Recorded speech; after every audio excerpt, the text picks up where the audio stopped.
Everyone. Today we will read the remain points of chapter 2, and chapter 2 is land, soil, water, natural vegetation and wildlife. In the previous video we read about the land resources, soil resources and the factor affecting soil formation. So in this video we read about water resources, and you all know that water is very important for us. It is very essential for our life. और अर्थ के ऊपर water 3 forms में exist करता है। एक तो ये water vapour के रूप में हमारे एटमॉस्फेयर में होता है। सेकंड, ये ओशियन, रिवर और लेक्स में होता है वाटर, और इसके अलावा आइस फॉर्म में ये माउंटेन्स और पोलर रीजन में एग्जिस्ट करता है। ओशियन में लगभग 97% टोटल जो अर्थ के ऊपर वाटर है उसका 97% ओशियंस में एग्जिस्ट करता है। And you all know that ocean का जो वाटर होता है वो स्लाइन वाटर होता है, and it cannot be used for domestic purposes, agriculture and industrial purposes. Only about 3% of earth's water is fresh water, और उसका भी जो 3% फ्रेश वाटर है उसका 70% वाटर आइस की फॉर्म में है हमारी अर्थ के ऊपर, और जो 30% है वो ग्राउंड वाटर है जो which is too deep to reach. And इसके अलावा रिवर्स और लेक्स में 0.25% वाटर एग्जिस्ट करता है। जो एटमॉस्फेरिक वेपर्स होते हैं, क्लाउड्स होते हैं, उनमें लगभग 0.4% वाटर होता है, और इसके अलावा जो रेस्ट वाटर होता है, rest water is present in swamps and in the bodies of plants and animals. So less than 1% of total fresh water is available for domestic, industrial use, irrigation and power generation. सिर्फ 1% water ही ऐसा है जिसका use, जो fresh water available है, जिससे हम domestic works में अपने यूज़ कर सकते हैं, जिसका हम इंडस्ट्री में यूज़ कर सकते हैं, इंडस्ट्रियल वर्क्स के लिए, इरिगेशन में, या फिर पावर जनरेट करने के लिए. जो बड़ी बड़ी लार्ज बॉडीज़ होती है वाटर की, वो ट्रांसपोर्ट के लिए भी हमारे काम आती है, ट्रेड उनके थ्रू होता है, और most of the water bodies also support a large number of fish and other marine organisms that are useful for mankind. and इसके अलावा water bodies influence the climate. water bodies climate को भी तो influence करती हैं, as water absorb and stores more heat than most other liquids. Large bodies of water help to moderate the extremes of temperature on earth. क्योंकि जो बड़ी बड़ी water bodies होती हैं उनके अंदर वाटर स्टोर होता है, और जब उनमें हीट पड़ती है गर्मी की वजह से, उनका जो लिक्विड वाटर होता है वो वेपर में चेंज हो जाता है, और यही वेपर स्काई में जाकर क्लाउड्स फॉर्म करती है, और फिर ये क्लाउड्स रेन के फॉर्म में आते हैं अर्थ पे, और फिर उन्हीं वाटर बॉडीज़ में ये वाटर कलेक्ट हो जाता है. तो इस तरह वाटर बॉडीज़ हमारे क्लाइमेट को भी इन्फ्लुएंस करती है.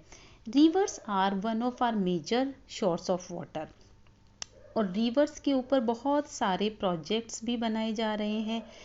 इनके ऊपर डैम्स का कंस्ट्रक्शन हो रहा है, वाटर रिजर्वर्स बनाए जा रहे हैं जहाँ, और इसके अलावा बड़ी बड़ी जो रिवर्स हैं उनसे कैनाल्स निकाले जा रहे हैं, ताकि जो हमारे फील्ड्स हैं जो हम उनमें क्रॉप्स कल्टीवेट करते हैं उनमें इरिगेशन के लिए वाटर अवेलेबल हो जाए.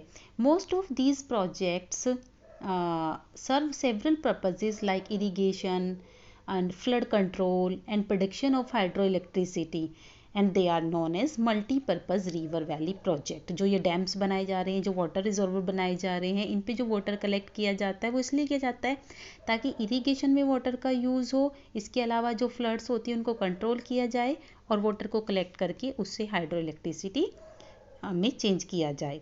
Now we will read about the distribution of water resources. Water resources are unevenly distributed over the earth, and you might know that the amount of surface water at location depend mainly on gains from precipitation and losses through evaporation. किसी भी location पे जो water की किसी भी जगह पर water की जो मेनली वो डिपेंड करता है कि वहाँ प्रेसिपिटेशन कितना होता है और इवेपोरेशन कितना होता है. क्योंकि अगर ज़्यादा मात्रा में इवेपोरेशन होगा तो ज़्यादा ही प्रेसिपिटेशन होगा, और उसी से वो वहाँ के वाटर बॉडीज़ के अंदर कितना पानी जाएगा इस प्रोसेस के द्वारा. एंड जैसे जैसे हमारी पॉपुलेशन ग्रोइंग हो रही है, पॉपुलेशन बढ़ रही है, तो इस अवेलेबल वाटर रिसोर्स के ऊपर भी प्रेशर बढ़ता जा रहा है। और water scarcity is already a major problem in many densely populated areas of the world, and many more are likely to face this problem in the near future. बहुत सारे कंट्रीज़ के सामने तो अभी भी वाटर स्कैरसिटी की problem है, जो बहुत सारी कंट्रीज़ ऐसी हैं जो इसे फेस कर रही हैं।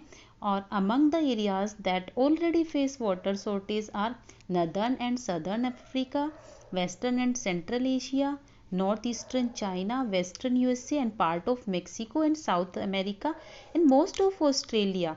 These countries are facing water scarcity problem today. According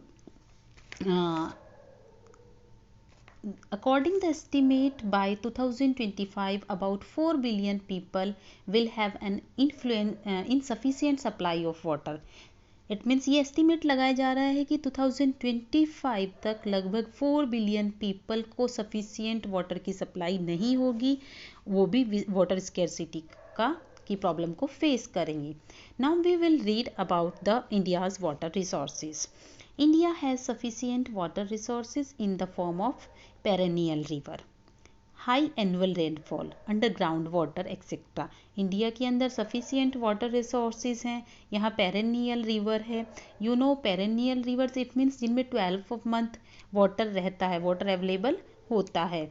और यहाँ पर proper रेनफॉल भी होता है, और उसके अलावा अंडरग्राउंड वाटर भी अवेलेबल है फ्रेश वाटर के रूप में, जिसका यूज़ हम अपने वर्क्स के लिए कर सकते हैं. However as these resources are uneven distributed, many Indians do not have access to sufficient water.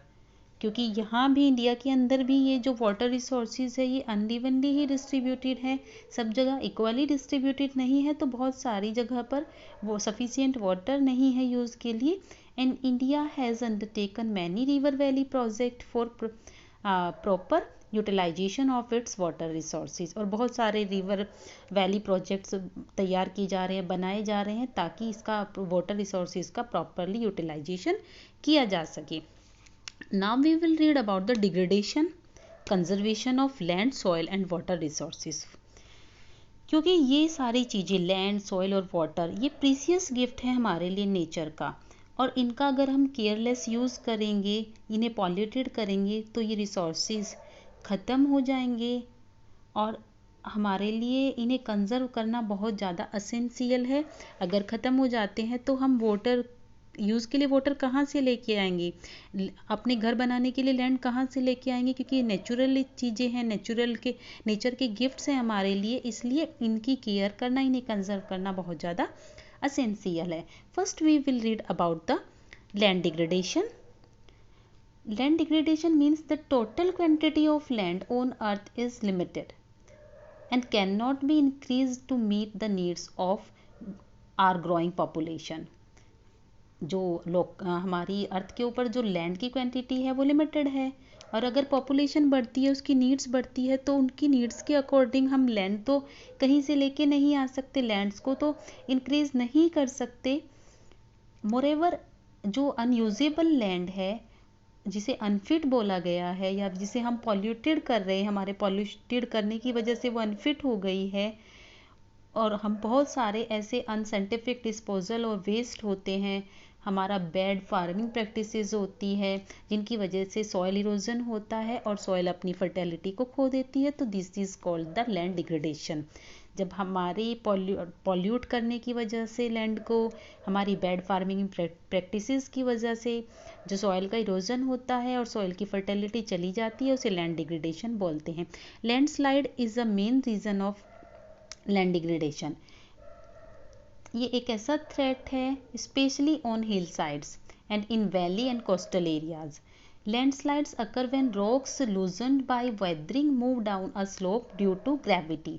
जब किसी लैंडस्लाइड होता है तो जो रॉक्स होते हैं वो लूज हो जाते हैं, और वेदरिंग की वजह से वो नीचे की तरफ फिसल के आ जाते हैं. इस प्रोसेस को ही लैंडस्लाइड कहते हैं. और लैंडस्लाइड से जो डेब्रीज आता है, कहीं कहीं पर क्या होता है, ये डेब्रीज कलेक्ट हो जाता है, और जब तेज़ बारिश आती है तो ये डेब्रीज उस वाटर के साथ मिक्स हो जाता है और ये डेब्रीज भी नीचे आ जाता है पानी के साथ बहकर, और ये इससे मड फ्लोज हो जाते हैं, ये फॉर्म हो जाता है मड फ्लोज में, और ये ब्लॉक्स भी कर देते हैं रोड्स को हिल एरियाज में, और इससे बहुत ज़्यादा they can destroy buildings and hurry roads, ये रोड्स को ब्लॉक कर सकते हैं, बिल्डिंग्स को डिस्ट्रॉय कर सकते हैं, जो रेलवेज़ के पाथ है उनको भी डिस्ट्रॉय कर सकते हैं। इस तरह के लैंडस्लाइड्स में B triggered by earthquake. Landslide या तो अर्थक्वेक से की वजह से आते हैं, वोल्केनो इरप्शन की वजह से, या कभी कभी बहुत बड़े एक्सप्लोजन होते हैं, धमाके होते हैं, उनकी वजह से भी लैंडस्लाइड होते हैं। जो मड फ्लोज होते हैं वे यूजुअली स्टार्ट होते हैं हैवी रेन से, या फिर जब रैपिड स्नो मेल्ट होता है, जब तेज़ी से स्नो मेल्ट होता है तभी इस तरह के मड फ्लोज आते हैं। और human activities such as deforestation, unscientific farming and excessive construction on slopes increase the risk of landslide. Example के लिए जैसे जो हमारा हिंदुस्तान तिब्बत रोड है, नेशनल हाईवे 22 है, जब उस पे कंस्ट्रक्ट करने का काम चल रहा था, उसे रोड को बिल्ड करने का काम चल रहा था, तो वहाँ पर काफ़ी ब्लास्ट किए गए। उसकी वजह से हिमाचल प्रदेश के पंगजी नाम की एक जगह पर लैंडस्लाइड हो गया था, और इस लैंडस्लाइड में ग्रेट डैमेज हुआ था। उस टाइम पे बहुत सारे विलेजेस और बहुत सारे एरियाज़ में प्रॉब्लम आई थी। तो preventing deforestation can reduce the risk of landslide. हम डिफोरेस्टेशन के थ्रू ये जो लैंडस्लाइड का रिस्क है इसको रिड्यूस कर सकते हैं।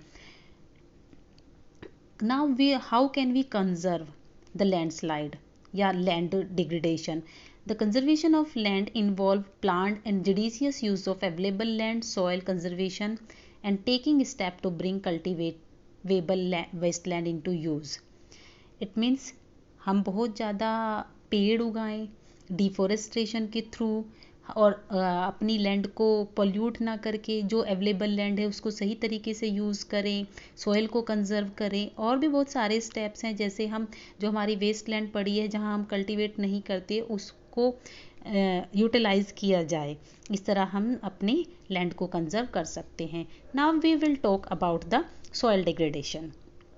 Soil can be degraded by erosion.